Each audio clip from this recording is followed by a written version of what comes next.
আসসালামু আলাইকুম ভিউয়ার্স। সম্পূর্ণ নতুন নিয়মে কিভাবে আপনার জিমেইল অ্যাকাউন্টের পাসওয়ার্ড পরিবর্তন করবেন, আজকের এই ভিডিওতে আমি সেই প্রসেসটি দেখাবো। সো ভিডিওটি স্কিপ না করে পুরো ভিডিওটি কন্টিনিউ করুন, আমি দেখিয়ে দিচ্ছি। সর্বপ্রথম আপনার ফোন থেকে চলে আসবেন আপনার ফোনের যে জিমেইল অ্যাপ্লিকেশন আছে এখানে। তো আমি আমার ফোন থেকে জিমেইল অ্যাপ্লিকেশনটিতে চলে আসলাম। আসার পরে আপনার জিমেইল অ্যাপ্লিকেশনটি ওপেন হয়ে যাবে। ওপেন হওয়ার পর উপরের দিকে আপনি দেখতে পারবেন আপনার প্রোফাইল আইকন, এখানে একটা ক্লিক করে দিবেন। তো আমি এখানে একটা ক্লিক করে দিচ্ছি। দেওয়ার পর এখান থেকে আপনার প্রোফাইলটা শো করবে। এখান থেকে আপনারা দেখতে পারবেন গুগল অ্যাকাউন্ট, এখানে একটা ক্লিক করে দিবেন। তো আমি এখানে একটা ক্লিক করে দিচ্ছি। দেওয়ার পর একটু লোডিং হবে।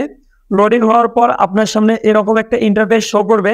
এখান থেকে আপনি ডান দিকে যদি স্ক্রল করে আসেন, আসার পরে এই যে সিকিউরিটি নামে একটা অপশন দেখতে পারবেন, এখানে একটা ক্লিক করে দিবেন। তো আমি এখানে একটা ক্লিক করে দিচ্ছি। দেওয়ার পর স্ক্রল করে একটু নিচে আসবেন। তো আমি স্ক্রল করে নিচে আসতেছি। আসার পরে এই যে দেখতে পাচ্ছেন পাসওয়ার্ড নামে একটা অপশন, এখানে একটা ক্লিক করে দেবেন। সো আমি এখানে একটা ক্লিক করে দিচ্ছি। দেওয়ার পরে একটু প্রসেসিং হবে। প্রসেসিং হওয়ার পর আপনার সামনে এরকম একটা ইন্টারফেস শো করবে। এখানে আপনার যে আগের পাসওয়ার্ডটি আছে, এই যে এই খালি ঘরে আপনার যে আগের পুরোনো পাসওয়ার্ডটি আছে সেই পাসওয়ার্ডটি দিয়ে দিতে হবে। তো এখান থেকে আমি আমার ফোনের পুরোনো পাসওয়ার্ডটি দিয়ে দিচ্ছি। পুরোনো পাসওয়ার্ডটি দেওয়া হয়ে গেলে স্ক্রল করে নিচে আসবেন। আসার পরে এই যে নেক্সট নামে একটা অপশন দেখতে পারবেন, এখানে একটা ক্লিক করে দেবেন। সো আমি এখানে একটা ক্লিক করে দিচ্ছি।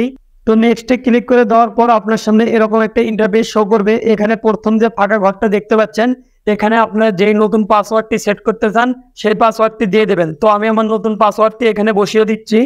তো এখানে নতুন পাসওয়ার্ডটি বসিয়ে দেওয়ার পর এই যে নিচের দিকে আরেকটা অপশন দেখতে পাচ্ছেন কনফার্ম পাসওয়ার্ড, এই ঘরে আবারও নতুন পাসওয়ার্ডটি বসিয়ে দিবেন। তো আমি আবারও আমার নতুন পাসওয়ার্ডটি এই ঘরে বসিয়ে দিচ্ছি। তো কনফার্ম পাসওয়ার্ড বসিয়ে দেওয়ার পর নিচের দিকে দেখতে পারবেন চেঞ্জ পাসওয়ার্ড, এখানে একটা ক্লিক করে দিবেন। তো আমি এখানে একটা ক্লিক করে দিচ্ছি। তো এখানে ক্লিক করে দেওয়ার পর আপনার সামনে আবারও শো করবে চেঞ্জ পাসওয়ার্ড। তো এখানে আপনারা আবারও একটা ক্লিক করে দিবেন। তো আমি আবারও একটা ক্লিক করে দিচ্ছি। এই যে দেখুন আমার পাসওয়ার্ডটি কিন্তু চেঞ্জ হয়ে গেছে। এই যে লেখা হচ্ছে পাসওয়ার্ড চেঞ্জ সাকসেসফুল, তার মানে আমার পাসওয়ার্ডটি কিন্তু চেঞ্জ হয়ে গেছে। তো ভিডিওটি যদি আপনার ভালো লেগে থাকে অবশ্যই ভিডিওতে একটা লাইক দিয়ে চ্যানেলটি সাবস্ক্রাইব করবেন।